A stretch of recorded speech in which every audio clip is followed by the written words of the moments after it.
हैं खबरदार। आज की सबसे बड़ी खबर, भारत के पहले chief of defence staff general Bipin Rawat की मृत्यु। एक हेलीकॉप्टर क्रैश में जनरल बिपिन रावत और उनकी पत्नी सहित 13 लोगों की मृत्यु हो गई। जनरल रावत तमिलनाडु के वेलिंगटन में डिफेंस सर्विस स्टाफ कॉलेज में अपने संबोधन के लिए मी-17 V5 हेलीकॉप्टर से जा रहे थे, लेकिन तमिलनाडु के कुन्नूर के पास अचानक यह हेलीकॉप्टर हादसे का शिकार हो गया। इसके बाद मौके से जो तस्वीरें आई वो किसी के बचने की तमाम उम्मीदों को तोड़ रही थीं। इस हादसे में गंभीर रूप से घायल ग्रुप कैप्टन वरुण सिंह जीवन और मृत्यु के बीच वेलिंगटन के अस्पताल में संघर्ष कर रहे हैं। शौर्य चक्र से सम्मानित इस वायुवीर के सुरक्षित जीवन के लिए प्रार्थनाएं की जा रही हैं। यह हादसा कैसे हुआ, किन हालात में जनरल बिपिन रावत की जान गई, ये समझना जरूरी है। मी-17 V5 हेलीकॉप्टर को अपने आप में बहुत हाईटेक और सुरक्षित माना जाता है, फिर अचानक ऐसा क्या हुआ कि इस हेलीकॉप्टर की सारी शक्तियां और सुरक्षा फीचर्स बुरी तरह क्रैश हो गए? ऐसे तमाम सवालों पर हमने एक्सपर्ट से बात की। इस पर एक डिटेल्ड रिपोर्ट आपको दिखाएंगे। समझने वाली बात यह भी है कि भारतीय सेना के सबसे बड़े पद पर आसीन व्यक्ति का इस तरह हादसे में चला जाना हर तरह से एक बहुत बड़ी क्षति है। भारत ने आज एक शानदार योद्धा, एक सच्चा देशभक्त और एक अद्भुत सैन्य रणनीतिकार खो दिया। देश की सुरक्षा से जुड़ी तमाम नीतियों और भविष्य की सैन्य योजनाओं में सीडीएस का दखल और मार्गदर्शन रहता है। महत्वपूर्ण कमांड्स सीडीएस के हाथ में रहती हैं। जनरल बिपिन रावत देश के पहले सीडीएस थे। भारत की वर्तमान सैन्य चुनौतियों के बीच उनके अनुभव, उनकी योग्यता और मार्गदर्शन की कमी खलेगी। जनरल रावत की मृत्यु को इस नजर से भी देखना होगा। आपको बताएंगे कि जनरल रावत ने अपने कार्यकाल में किस तरह बड़े ऑपरेशंस को अंजाम दिया, देश को सशक्त, सुरक्षित और दुश्मनों के लिए आक्रामक शक्ति बनाने में किस तरह योगदान दिया और सेना के आधुनिकीकरण पर किस तरह उन्होंने काम किया। लेकिन आखिर देश को वो दुखद खबर सुननी ही पड़ी जिसका अंदेशा उसी पल से था जिस पल जनरल रावत के हेलीकॉप्टर क्रैश की खबर आई। भारत के पहले chief of defence staff Bipin Rawat अब हमारे बीच नहीं है। आज तमिलनाडु के कुन्नूर में उनका हेलीकॉप्टर क्रैश हो गया, जिसमें बिपिन रावत और उनकी पत्नी मधुलिका समेत 13 लोगों का निधन हो गया। इस दर्दनाक हादसे में helicopter pilots group captain Varun Singh ही बच पाए, जिनका इलाज अस्पताल में चल रहा है। यह हेलीकॉप्टर क्रैश शायद भारत की सबसे दुखद वायु दुर्घटना है, जिसमें भारत ने एक ऐसे सैन्य अफसर को खो दिया जो भारत की सुरक्षा में बड़ा योगदान देता था। क्रैश में मी-17 V5 हेलीकॉप्टर में जनरल रावत और उनकी पत्नी के अलावा 12 लोग और थे, जिनमें जनरल रावत के स्टाफ में शामिल brigadier Lidder, lieutenant colonel Harjinder Singh भी शामिल थे, जिनकी इस क्रैश में मृत्यु हो गई। जनरल रावत का निधन सिर्फ उनके परिवार की क्षति नहीं बल्कि पूरे देश की क्षति है। सीडीएस रावत के निधन पर प्रधानमंत्री नरेंद्र मोदी और रक्षा मंत्री राजनाथ सिंह ने दुख प्रकट किया है। पीएम मोदी ने जनरल रावत के साथ अपनी एक तस्वीर ट्वीट करते हुए लिखा कि जनरल रावत बेमिसाल सैनिक और सच्चे देशभक्त थे, जिन्होंने हमारी सेनाओं के आधुनिकीकरण के लिए योगदान दिया। रक्षा मंत्री राजनाथ सिंह ने कहा कि जनरल रावत का असमय निधन देश और सेना के लिए अपूरणीय क्षति है। गृह मंत्री अमित शाह ने जनरल रावत के निधन पर दुख जाहिर करते हुए कहा कि उनके योगदान को शब्दों में बयान नहीं किया जा सकता। वायुसेना ने इस क्रैश के कारणों का पता लगाने के लिए जांच का आदेश दिया है, लेकिन अपने आप में यह भी बहुत हैरानी की बात है कि दुनिया के सबसे एडवांस्ड हेलीकॉप्टर्स में से एक मी-17 V5 आखिर क्रैश कैसे हो गया। आज तक पहला चैनल है जिसकी टीम सबसे पहले क्रैश साइट पर पहुंची और इस दुखद हेलीकॉप्टर क्रैश की ग्राउंड रिपोर्टिंग की।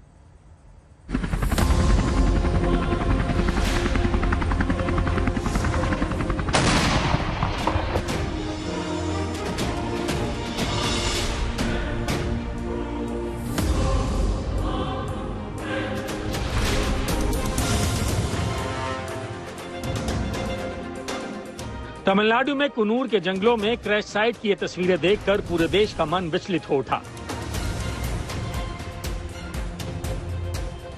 Mi-17 V5 हेलीकॉप्टर के मलबे में आग की लपटें और आसमान में उठता धुआं बड़ी अनहोनी की गवाही दे रहा था।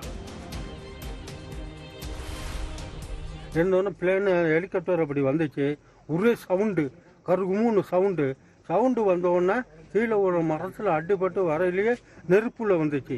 நெருப்புல வந்த உடனே இங்கே ஒரு பெரிய மரம் இருக்கு, அந்த மரத்தில் வந்து அடிபட்டோன்னே கீழே அப்படியே தட்டார்னு விழுந்தோன்னா புகை வந்தோடனே ஒரே தீ பிடிச்ச உடனே நான் என்னடா தீ பிடின்னு பக்கத்தை விட்டு பையனை நான் கூப்பிட்டோன்னே அந்த பையன் என்ன செஞ்சாப்புல, कोयम्बटूर से कुन्नूर DSSC के लिए एक हेलीकॉप्टर 12 बजे के लिए एक हेलीकॉप्टर इधर आएगा वो आने का टाइम बहुत मिस्ट है, बहुत क्लाउड है। वो क्लिक का अंदर आने का टाइम कुन्नू से 5 किलोमीटर का समय एक बहुत बड़ा जंगल है। वो जंगल का अंदर ये हेलीकॉप्टर गिर गया। वो सब लोग बहुत बड़ा साउंड हो जाएगा, इसलिए अंदर जाके देखने के टाइम उधर का अंदर 14 आदमी है। मलबे में तब्दील हो चुके इस हेलीकॉप्टर में chief of defence staff general Bipin Rawat और उनकी पत्नी मधुलिका रावत समेत सेना के 14 अफसर सवार थे।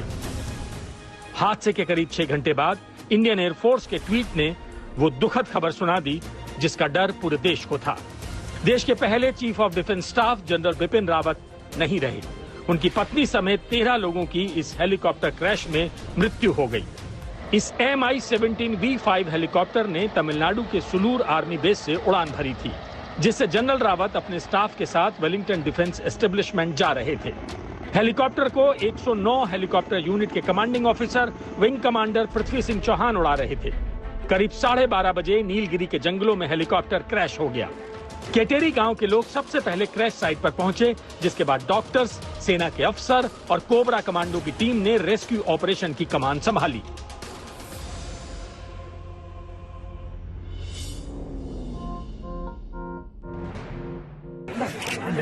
ராணுவத்தின் உயரதிகாரி இந்தியா உயரதிகாரி இந்த ஹெலிகாப்டரில் சுமார் 14 பேர் வந்திருப்பதாக தகவல் சொல்கிறார்கள். நாங்கள் ஸ்பாட்டில் தான் இருக்கோம். நமது முதலமைச்சர் அவர்கள் உடனடியாக சென்று நான் உதகையில் இருந்து உடனடியாக சென்று பார்க்க வேண்டும் என்று அவர் கட்டளையிட்டு அதன் பேரில் வந்து உடனே புறப்பட்டு இங்கே அந்த நேரத்தில் அங்கிருந்து ஒரு 25 கிலோமீட்டர் இருக்குது வந்திருக்கோம். காட்டுக்குள்ளே நடந்திருக்கு. நல்ல வேலையாக இது வந்து இன்னொரு 20 அடி மேல போயிருந்தாலும் இங்க இருக்கிற நன்னப்ப சித்திரம் என்ற ஊரில் உள்ள हादसे वाली जगह पर लगी आग और हेलीकॉप्टर का मलबा पहले से ही आशंका जता रहा था कि किसी का बचना बेहद मुश्किल था। जानकारी के मुताबिक रेस्क्यू टीम को मौके से मिली डेड बॉडीज पूरी तरह जल चुकी थी, जिसकी वजह से उनकी पहचान कर पाना मुश्किल है। इसलिए अब डीएनए टेस्टिंग के जरिए शवों की पहचान की जाएगी। हादसे के तुरंत बाद सेना ने इस हेलीकॉप्टर क्रैश की जांच के आदेश तो दे दिए हैं। हालांकि क्रैश के लिए खराब मौसम को वजह बताया जा रहा है। जानकारों के मुताबिक क्रैश की वजह घना जंगल और कम विजिबिलिटी हो सकती है। हो सकता है कि खराब मौसम की वजह से हेलीकॉप्टर को कम ऊंचाई पर उड़ान भरनी पड़ी हो। घने जंगल होने की वजह से क्रैश लैंडिंग भी फेल हो गई होगी। इस हेलीकॉप्टर के पायलट विंग कमांडर रैंक के अधिकारी थे। ऐसे में जानकार मानते हैं कि इस क्रैश में मानवीय भूल की आशंका बेहद कम है। क्या स्पेशल होता है जब जनरल बिपिन रावत जैसे वीवीआईपीज जहाज में ट्रेवल करते हैं, तो ऑफ कोर्स हर स्टार्टिंग से लेके एंड तक, इनफैक्ट एटीसी में भी सीनियर ऑफिसर्स को बिठाया जाता है ताकि किसी भी तरह की कोई भी परेशानी या दिक्कत या कोई भी इमरजेंसी हैंडलिंग के लिए जो सीनियर ऑफिशियल जिनके पास ऐसे सिचुएशंस को हैंडल करने का एक्सपीरियंस है उनको बिठाया जाता है। सो ये एयरफोर्स की तरफ से या आर्मी की तरफ से ये सारे जो सीनियर ऑफिशियल्स हैं वो तो जनरल रावत के साथ थे ही थे जहाज में, लेकिन ग्राउंड ड्यूटी में भी ये सारे चेक्स किए जाते हैं। जहाज जब उड़ता है उससे पहले एक बहुत ही स्ट्रिक्ट चेक्स होते हैं ग्राउंड लेवल पे, एंड स्पेशली जब ऐसा ये चीजें हर एक जहाज के साथ की जाती हैं, लेकिन जब हमें पता है कि वीवीआईपीज फ्लाई कर रहे हैं तो ये चीजें थोड़ी और ज्यादा ही स्ट्रिक्ट होती हैं। तो इन चेक्स की तरफ से हम बिल्कुल ही सांत्वना रख सकते हैं कि इन चेक्स की में कहीं पे भी कोई गड़बड़ नहीं रही होगी। आखिर इतना बड़ा हादसा हो कैसे गया? इस सवाल का जवाब तो कोर्ट ऑफ इंक्वायरी की जांच के बाद मिलेगा। लेकिन इस हादसे ने पूरे देश को बहुत बड़ा शॉक दिया है, क्योंकि देश ने अपना पहला चीफ ऑफ डिफेंस स्टाफ इस घटना में खो दिया है। आज तक ब्यूरो। इस हेलीकॉप्टर हादसे में पायलट और को पायलट की भी मृत्यु हो गई। हादसे में ग्रुप कैप्टन वरुण सिंह एक लौते सर्वाइवर हैं जिन्हें वेलिंगटन के मिलिट्री हॉस्पिटल में भर्ती कराया गया है। Group captain Varun Singh Wellington स्थित डिफेंस सर्विस स्टाफ कॉलेज में डायरेक्टिंग स्टाफ है। साल 2020 में एक हवाई इमरजेंसी के दौरान अपने एलसीए तेजस लड़ाकू विमान को बचाने के लिए वरुण सिंह को शौर्य चक्र से सम्मानित किया जा चुका है। इस हेलीकॉप्टर क्रैश की जांच के आदेश इंडियन एयरफोर्स ने दे दिए हैं, लेकिन हैरानी इस बात को लेकर है कि मी-17 V5 जैसा आधुनिक हेलीकॉप्टर, जिसे दुनिया का सबसे एडवांस हेलीकॉप्टर माना जाता है, वो क्रैश कैसे हुआ। प्रधानमंत्री नरेंद्र मोदी ने लद्दाख, केदारनाथ जैसे इलाकों में जाने के लिए इसी हेलीकॉप्टर का इस्तेमाल किया था। रक्षा मंत्री जैसे वीवीआईपी भी इसी हेलीकॉप्टर में ऐसे इलाकों को विजिट करते हैं जहां फ्लाइट नहीं जाती। ज्यादा ऊंचाई, खराब मौसम, इन सब परिस्थितियों में बेहतर तरीके से काम करने में सक्षम मी-17 V5 एक डबल इंजन हेलीकॉप्टर है, जिसकी अधिकतम रफ्तार 250 किलोमीटर प्रति घंटा है। यह 8 मीटर प्रति सेकंड की रफ्तार से उड़ान भर सकता है और 6000 मीटर तक की ऊंचाई पर उड़ सकता है। एक बार में यह 580 किलोमीटर की दूरी तय कर सकता है। इस हेलीकॉप्टर के पास ऐसी तकनीक है कि यह रात में भी आसानी से सुरक्षित उड़ान भर सकता है। रूस से मिले इस हेलीकॉप्टर का इस्तेमाल सेना में हेवी लिफ्टिंग, ट्रांसपोर्टेशन से लेकर वीवीआईपी मूवमेंट और रेस्क्यू मिशन में किया जाता है। यह हेलीकॉप्टर सेना में 3 क्रू मेंबर्स के साथ एक बार में 36 सैनिकों को ले जा सकता है, लेकिन वीवीआईपी मूवमेंट के लिए मॉडिफाई करने के बाद इसमें 20 लोग सवार हो सकते हैं। दुनिया के करीब 60 देश इस हेलीकॉप्टर का प्रयोग सेना और वीवीआईपी मूवमेंट के लिए करते हैं। वायुसेना का यह वही हेलीकॉप्टर है जिसका इस्तेमाल मुंबई में 26/11 हमले के दौरान कमांडो ऑपरेशंस में किया गया था। इसके अलावा मी-17 V5 ने ही पाकिस्तानी लॉन्च पैड को तबाह करके सर्जिकल स्ट्राइक जैसे बड़े अभियान को अंजाम दिया था। इतने सुरक्षित हेलीकॉप्टर ने आज धोखा दिया। आखिर मी-17 V5 जैसा आधुनिक हेलीकॉप्टर क्रैश कैसे हो सकता है? क्या यह कोई मानवीय चूक थी या टेक्निकल गलती? इसे लेकर मी-17 के पूर्व pilot retired group captain Amitabh Ranjan से हमने बात की। बहुत स्ट्रिक्ट प्रोसीजर्स होते हैं, सब कुछ होता है। जाने के पहले इमरजेंसी प्रैक्टिस की जाती है, हर रोज सुबह हर इमरजेंसी प्रैक्टिस की जाती है। ऐसा होता नहीं है कि कोई इमरजेंसी हो गई आप कुछ नहीं कर सकते हैं। पॉपुलर नोशन है हमारा ब्लैक बॉक्स, तो वो ऑरेंज कलर के 2 डब्बे होते हैं जो कि हेलीकॉप्टर में पीछे टेल बूम जैसे आपने देखा जिसके ऊपर ज़ुलू पापा 5164 लिखा है, उस जगह पे होते हैं शॉक माउंट के अंदर। तो एक होता है डिजिटल वॉइस रिकॉर्डर और दूसरा है डिजिटल फ्लाइट डेटा रिकॉर्डर। ये दोनों चीज है, ये आग से डिस्ट्रॉय नहीं हो सकती हैं, डूब करके डिस्ट्रॉय नहीं हो सकती हैं और डूबने के बाद 72 घंटे तक ये पिंग भी देता है। तो ऐसा नहीं है कि इसकी जानकारी नहीं मिलेगी, इसकी जानकारी मिलेगी कि हुआ क्या, असल में ये हादसा क्यों हुआ।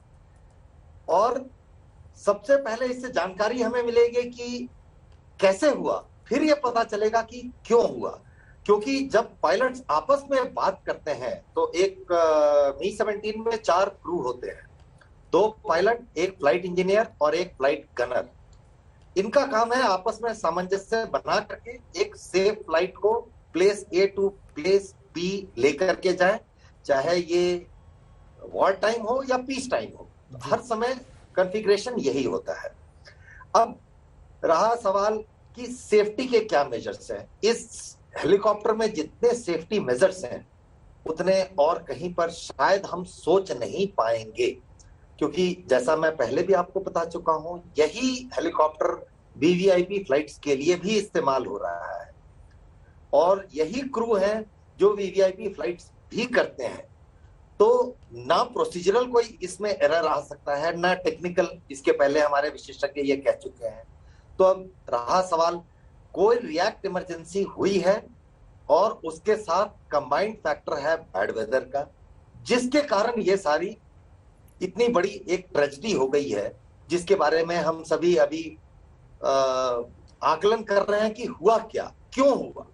वो थोड़ी देर के बाद जब court of inquiry, prelim inquiry, तो जैसे ही चीफ ऑफ एयर स्टाफ पहुंचेंगे और उसके बाद वो सीवीआर एफडीआर दोनों का डेटा निकाला जाएगा, तो चीफ ऑफ एयर स्टाफ ही इसके बारे में एक करेक्ट स्टेटमेंट देंगे और तभी पता चलेगा कि ये क्यों हुआ और कैसे हुआ।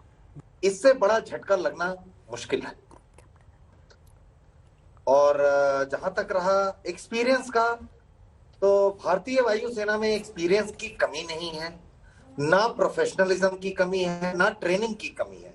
इनमें से कोई भी ऐसा फैक्टर नहीं है जिसमें हम कोई त्रुटि निकाल सकें। और हमने आपको पहले भी ये कहा था कि जब किसी कमांडिंग अफसर को रखा जाता है, उसको एक अपॉइंटमेंट दी जाती है, तो सिर्फ उसके सीनियरिटी के हिसाब से नहीं होता है, बहुत सारे क्राइटेरिया हैं जो उसके अंदर कंसिडर किए जाते हैं। उसके प्रोफेशनलिज्म को काउंट किया जाता है, उसके इंटरपर्सनल रिलेशंस को देखा जाता है, और फिर एक कमांडिंग ऑफिसर रखा जाता है। और highest level of professionals only make it to commanding officer. और जब एक कमांडिंग ऑफिसर फ्लाइंग में इन्वॉल्व हो तो प्रोफेशनलिज्म के बारे में हमें सोचने की जरूरत नहीं होती है। जनरल बिपिन रावत की हेलीकॉप्टर क्रैश में मृत्यु ने पूरे देश को झकझोर कर रख दिया है। इस हादसे ने एक बार फिर उन हवाई हादसों की याद दिला दी जिनमें देश के बड़े और महत्वपूर्ण व्यक्तियों ने अपनी जान गंवाई। 23 जून 1980 को भारत की पूर्व प्रधानमंत्री इंदिरा गांधी के बेटे संजय गांधी की मौत प्लेन क्रैश में हुई थी। दुर्घटना के समय वो खुद दिल्ली में सफदरजंग एयरपोर्ट के पास अपना प्लेन उड़ा रहे थे। कहा जाता है कि हवा में करतब दिखाने के दौरान उनका प्लेन क्रैश हो गया था। कांग्रेस नेता माधवराव सिंधिया का निधन सितंबर 2001 में उत्तर प्रदेश के मैनपुरी में एक विमान हादसे में हुआ था।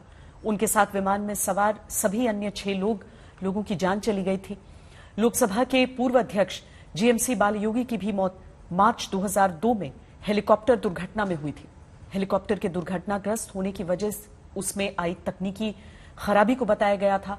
सितंबर 2004 में केंद्रीय मंत्री और मेघालय के मिनिस्टर सी संगमा की मौत की वजह भी हेलीकॉप्टर क्रैश ही बना। पवन हंस हेलीकॉप्टर से संगमा गुवाहाटी से शिलोंग जा रहे थे। अप्रैल 2005 में हरियाणा के तत्कालीन ऊर्जा मंत्री ओपी जिंदल का निधन हेलीकॉप्टर हादसे में हुआ था।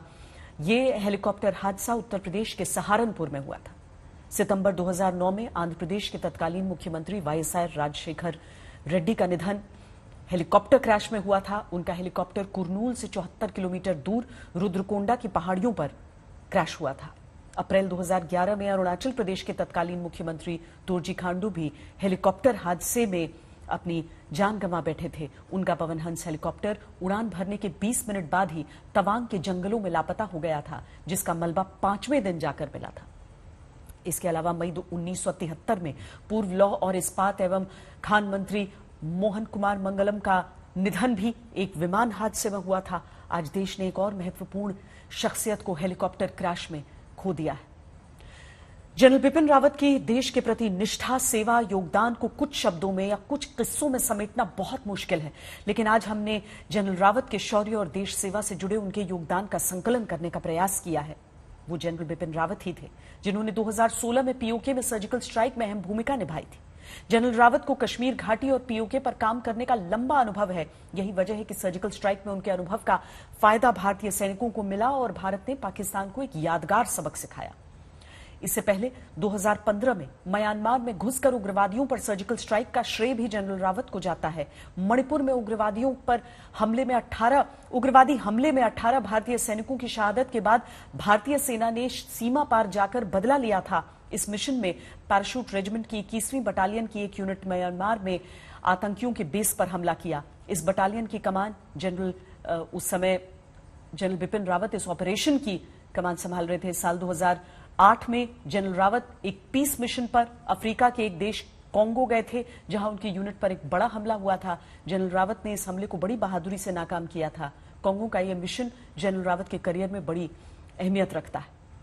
साल 2020 में चीफ ऑफ डिफेंस स्टाफ बनने के बाद जनरल बिपिन रावत ने तीनों सेनाओं को जरूरत के हिसाब से एडवांस और हाईटेक हथियार उपलब्ध कराने का पूरा प्रोजेक्ट तैयार किया। आर्मी के हथियारों को अपग्रेड करने के लिए स्ट्रेटेजिक पार्टनरशिप मॉडल पर काम बिपिन रावत की निगरानी में ही हो रहा था। इस मॉडल के तहत सरकार ने भारतीय और विदेशी कंपनियों को साथ मिलकर फाइटर जेट्स, हेलीकॉप्टर, सबमरीन्स और टैंक्स बनाने की इजाजत दी। इसी प्रोजेक्ट से आने वाले समय में भारतीय सेना की ताकत और बढ़ने वाली है और इस सब के पीछे जनरल बिपिन रावत का बहुत बड़ा योगदान है, उनकी सोच है। इस योगदान को देश हमेशा याद रखेगा।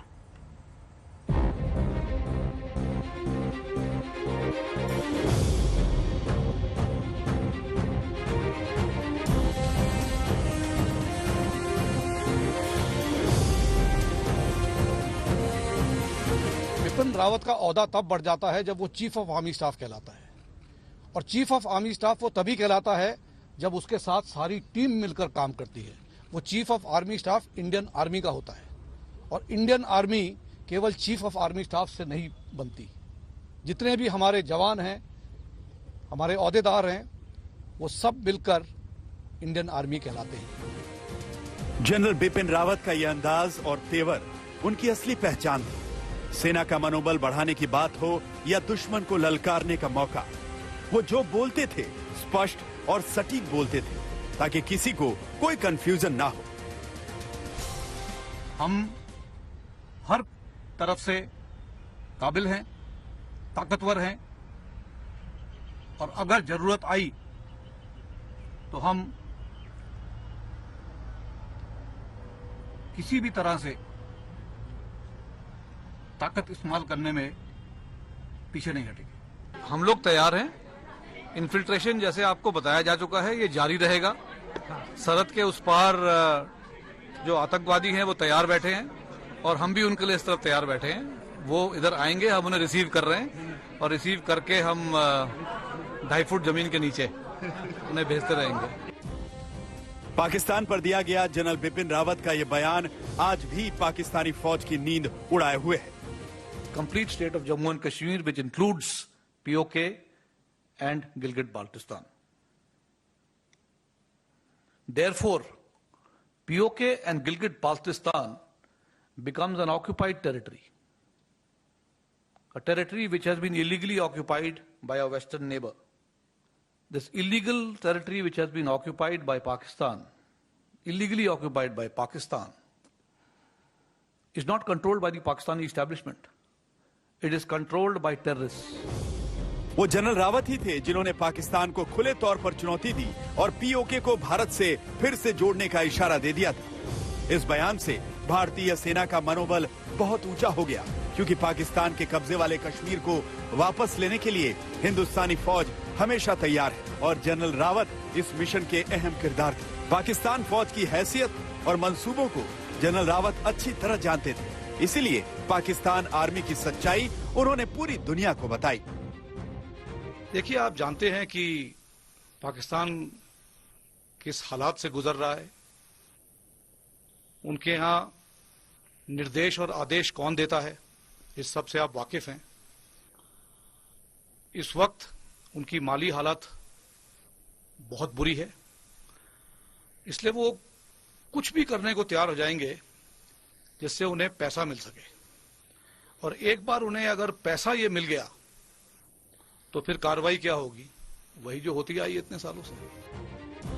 वो जनरल बिपिन रावत ही थे जिन्होंने आधिकारिक तौर पर तालिबान को दुनिया के लिए खतरा बताया था और पाकिस्तान की मदद से तालिबान के आतंकी पीओके में एक्टिव होने के बाद भी जनरल रावत ने साफ साफ कही थी। जनरल रावत ने देश को यह भरोसा दिया था कि हिंदुस्तान तालिबानी आतंकवादियों का जवाब देने के लिए पूरी तरह तैयार है।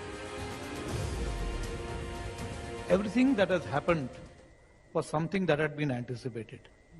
Only the timelines have changed. So as from the Indian perspective, we were anticipating a Taliban takeover of Afghanistan.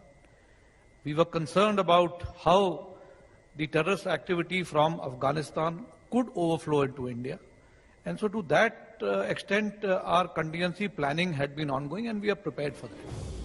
General Rawat हमेशा से पाकिस्तान को दुश्मन नंबर 2 कहा करते थे, क्योंकि उनके मुताबिक भारत का दुश्मन नंबर 1 चीन है।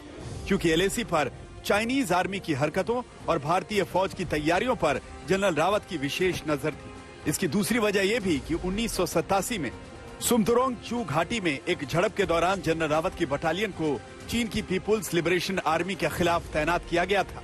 एक लंबे समय तक एलएसी पर तैनाती के अनुभव का इस्तेमाल जनरल रावत ने चीन से निपटने की रणनीति बनाने में बखूबी किया। You are all aware that we are in a standoff situation in Ladakh, and based on that, there is some development activity which has been ongoing in Tibet Autonomous Region of China. Well, every nation will continue to prepare for ensuring its security based on their strategic interests, and I don't think there should be much concern in that, because we on our side are also carrying out similar activity, and I wish to assure you that we are fully prepared for any eventuality that we may be faced with. CDS बनने के बाद general Rawat की भूमिका next level पर चली गई। उन्होंने तीनों सेनाओं के बीच तालमेल और एक्शन प्लान को लेकर नई रणनीति बनाई ताकि भारतीय सेना की क्षमता और ताकत को कई गुना बढ़ाया जा सके। और ये हुआ भी। पिछले कुछ वर्षों में भारतीय सेना में नए और एडवांस हथियारों को शामिल करने में जनरल रावत ने अहम भूमिका निभाई। आसमान की ऊंचाई पर उड़ने वाले फाइटर प्लेन से लेकर समंदर की गहराई में दुश्मन पर नजर रखने वाली सबमरीन तक और हवा में हमला करने वाली मिसाइल से लेकर देश में असॉल्ट राइफल के निर्माण तक हर लेवल पर जनरल रावत सुपर एक्टिव रहे। And then we are also looking at the Dhanush weapon system, which is an ordnance factory weapon, which is again, I would say, almost a replica of the Bofors, because Bofors has proven as a very potent weapon during the war in Kargil. So that is how we are going with the modernization of the artillery. General Bipin Rawat Bharat की शक्ति बढ़ाने के लिए एक mission पर थे। भारतीय फौज को हाईटेक हथियारों से लैस करने वाला उनका मिशन एडवांस स्टेज में पहुंच चुका है। लेकिन आज जनरल रावत की अचानक मौत की खबर ने देश के हर सैनिक, हर नागरिक को गहरा झटका दिया है। देश की सुरक्षा और सम्मान के लिए जनरल बिपिन रावत के योगदान को यह देश हमेशा याद रखेगा। आज तक ब्यूरो। भारतीय सेनाओं का सबसे बड़ा अफसर बनने का जनरल बिपिन रावत का सफर इसीलिए भी यादगार है क्योंकि उनका तेवर अलग था। उनकी स्पष्ट रणनीतिक समझ उन्हें दूसरे सैन्य अफसरों से अलग करती थी। शायद इसीलिए जनरल रावत बिना किसी दुविधा या संशय के अपना दृष्टिकोण सामने रखते थे। 2017 में आज तक के एजेंडा कार्यक्रम में जनरल रावत ने मेरे साथ इंटरव्यू में कश्मीर में आतंकियों के खिलाफ सेना के ऑपरेशन ऑल आउट पर अपना पक्ष रखा था। आप भी सुनिए। वो double century, not out century जो मारी है भारतीय सेना ने, साथ में सीआरपीएफ, जम्मू कश्मीर पुलिस, सबको श्रेय जाता है, लेकिन वो आपके नेतृत्व में संभव हुआ है। ऑपरेशन ऑल आउट जो लगातार जारी है।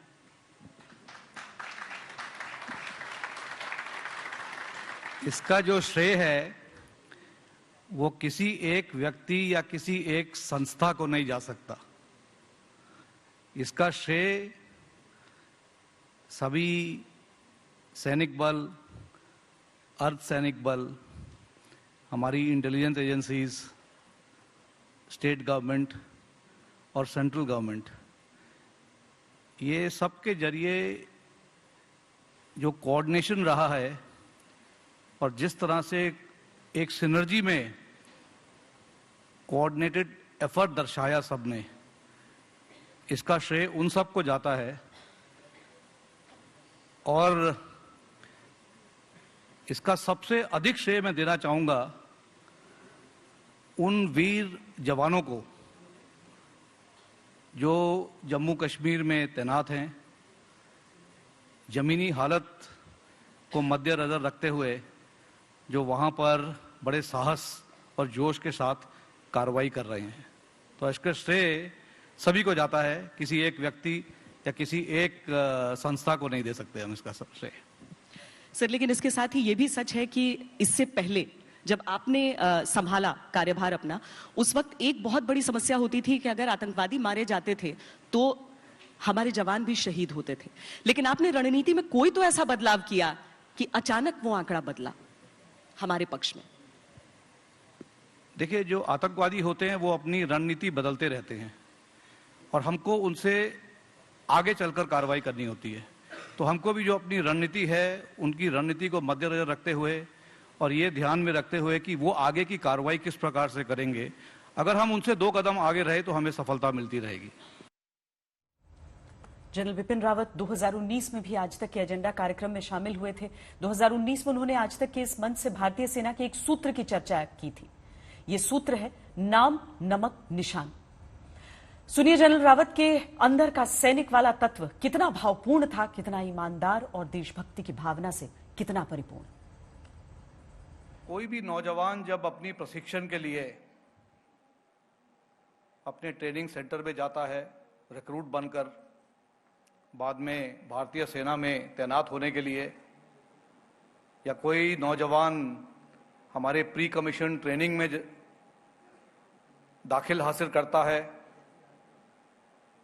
भारतीय सेना में ऑफिसर का ओहदा प्राप्त करने के लिए, तो उसके मन में किस तरह की विचार, किस तरह की भावनाएं पैदा की जाती हैं, किस तरह के विचार उसके इंस्ट्रक्टर, उसके प्रशिक्षक उसको ध्यान देने में बार बार उसके दिमाग में ये गढ़ते रहते हैं कि ये विचारधारा सदा आप अपने साथ लेकर चलेंगे। और इस विचारधारा को मैं सिर्फ 5 शब्दों में दोहराना चाहूंगा, और वो है, हर एक जवान को ये सिखलाई दी जाती है कि आप जिस भी कार्य को करने जा रहे हैं, आपने इन 5 शब्दों को ध्यान में रखना है, और वो है नाम, नमक, निशान, वफादारी और इज्जत।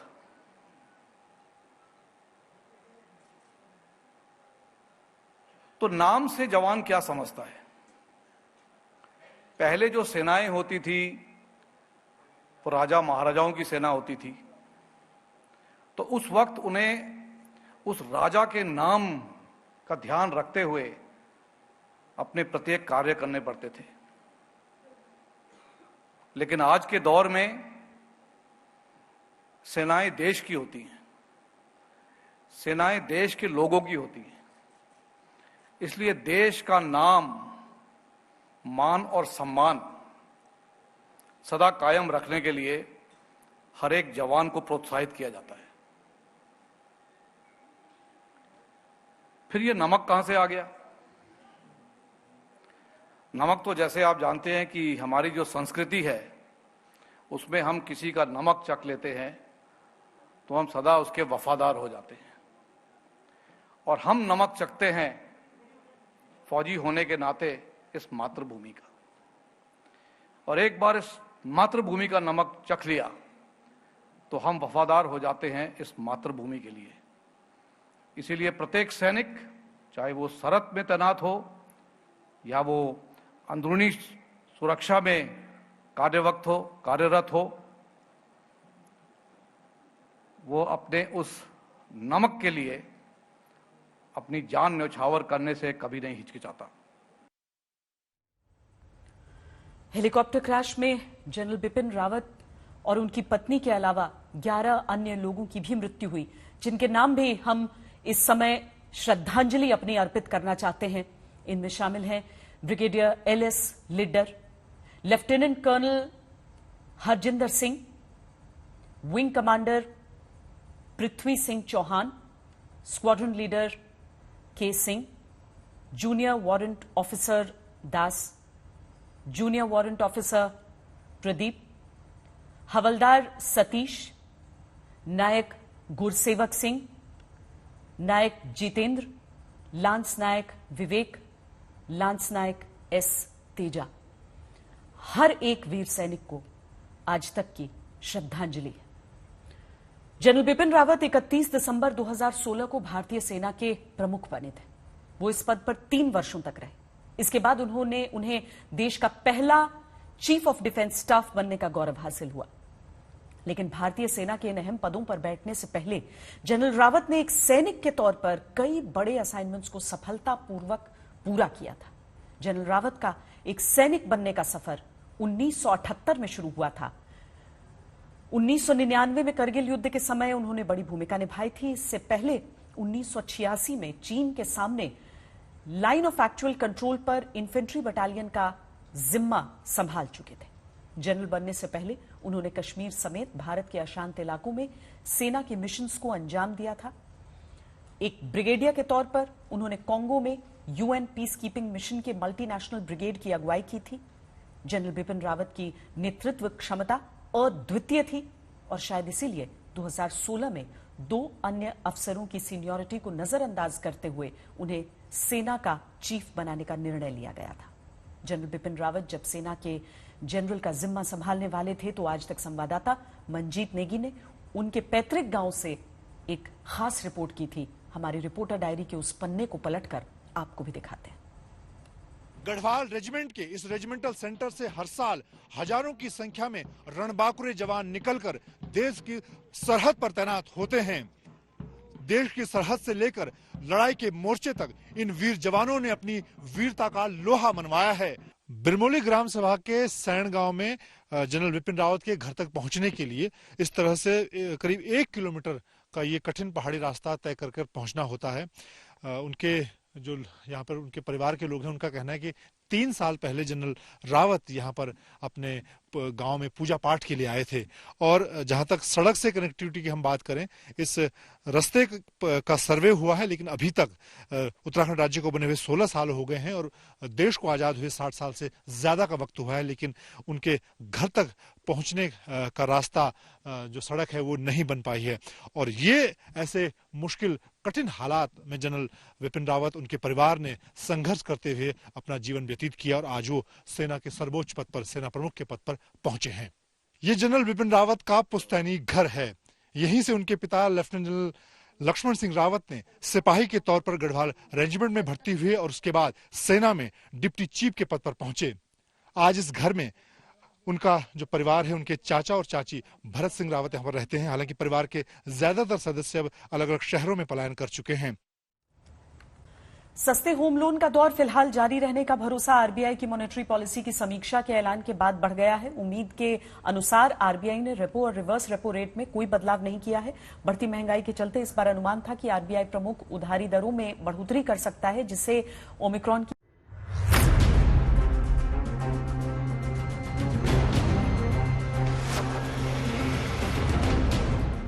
घर खरीदने की योजना बनाने वालों के लिए आरबीआई की तरफ से खुशखबरी आई है।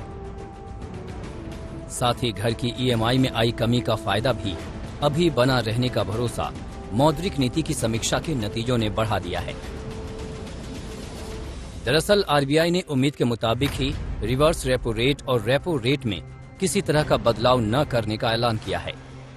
The policy repo rate remains unchanged at 4% and the stance remains accommodative as long as necessary to revive and sustain growth on a durable basis and continue to mitigate the impact of COVID-19 on the economy while ensuring that inflation remains within the target going forward. 2021-22 के विकास दर के अनुमानों में भी RBI ने कोई बदलाव नहीं किया है। शक्तिकांत दास ने 2021-22 के लिए पहले की तरह 9.5% की विकास दर का अनुमान बरकरार रखा है। अक्टूबर-दिसंबर में जीडीपी ग्रोथ 6.6% और जनवरी-मार्च में 6% रहने का अनुमान आरबीआई ने लगाया है। दरअसल महंगाई के मुंह फैलाने से आशंका थी कि आरबीआई आज ब्याज दरों को बढ़ाकर महंगाई को कंट्रोल करने के कदम उठाएगा। आरबीआई का कहना है कि महंगाई हमारे पहले के अनुमान के मुताबिक ही है। रबी की अच्छी फसल होने की वजह से आगे दाम घटेंगे और सब्जियों की कीमत में भी कमी आ सकती है। हालांकि जनवरी-मार्च में महंगाई पीक पर जाएगी, लेकिन उसके बाद इसमें कमी आएगी। फिलहाल तो ओमिक्रॉन की दस्तक से एक बार फिर अर्थव्यवस्था सहम गई है। ऐसे में आरबीआई ने प्रमुख उधारी दरों में छेड़छाड़ से परहेज किया है। Recovery that had been interrupted by the second wave of the pandemic is gaining traction, but it is not yet strong enough to be self-sustaining and durable. This underscores the vital importance of continued policy support. RBI monetary policy की report से ये पता चलता है कि government ने accommodative stands को maintain करा है। अनचेंज रेपो रेट से मार्केट में लिक्विडिटी का फ्लो बढ़ेगा, जिससे ओवरऑल स्पेंडिंग बढ़ेगी। इससे इकोनॉमी को पॉजिटिव पुश मिलने की उम्मीद है। होम लोन्स के रेट कम रहेंगे, जिससे डेवलपर यानी कि रियल एस्टेट मार्केट में भी उछाल आने की उम्मीद है। वैसे आरबीआई के मुताबिक आंकड़ों से जाहिर हो रहा है कि डिमांड में सुधार आ रहा है। कृषि सेक्टर की मदद से ग्रामीण मांग में भी सुधार हुआ है। पेट्रोल डीजल पर एक्साइज ड्यूटी और वैट में कटौती से भी मांग में बढ़ोतरी की संभावना है। आज तक ब्यूरो। खबरदार में आज के लिए इतना ही। देश और दुनिया की बाकी खबरों के लिए आप देखते रहिए आज तक।